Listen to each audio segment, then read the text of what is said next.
Russia Ukraine যুদ্ধে এবার নতুন ভূমিকায় ট্রাম্প। শুরু থেকেই ইউক্রেনের পাশে থাকলেও জেলেনস্কির আর্জি পাল্টে টমাহক ক্ষেপণাস্ত্র পাঠাতে অসম্মতি জানিয়েছেন তিনি।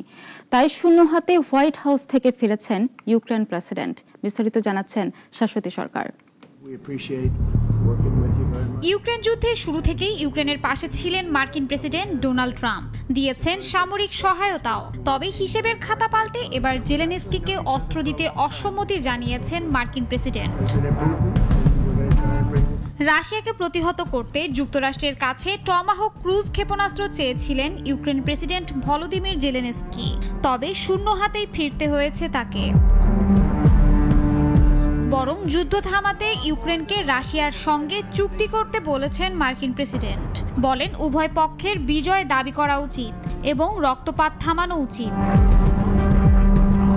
বৈঠকের পর টমাহক প্রসঙ্গ এড়িয়ে গিয়ে জেলেনস্কি বলেন, বন্ধুত্বপূর্ণ দ্বিপাক্ষিক বৈঠকে তিনি ও ট্রাম্প ক্ষেপণাস্ত্র নিয়ে কথা বললেও এ বিষয়ে মন্তব্য না করার সিদ্ধান্ত নিয়েছেন, কারণ যুক্তরাষ্ট্র চায় না উত্তেজনা বাড়ুক। ইউক্রেন রাশিয়া যুদ্ধে অস্ত্র সহায়তা দিয়ে যুদ্ধ চালিয়ে যাওয়ায় বড় ভূমিকায় ছিল মার্কিন যুক্তরাষ্ট্র। তবে ক্ষেপণাস্ত্র দেয়ায় ট্রাম্পের মুখ ফিরিয়ে নেওয়া হতে পারে ইউক্রেন যুদ্ধ বন্ধের আগাম বার্তা। এদিকে যুদ্ধ ও অন্যান্য বিষয় নিয়ে দ্রুতই হাঙ্গেরিতে বৈঠক করতে সম্মত হয়েছেন ট্রাম্প ও পুতিন। শাশ্বতী সরকার, নাগরিক।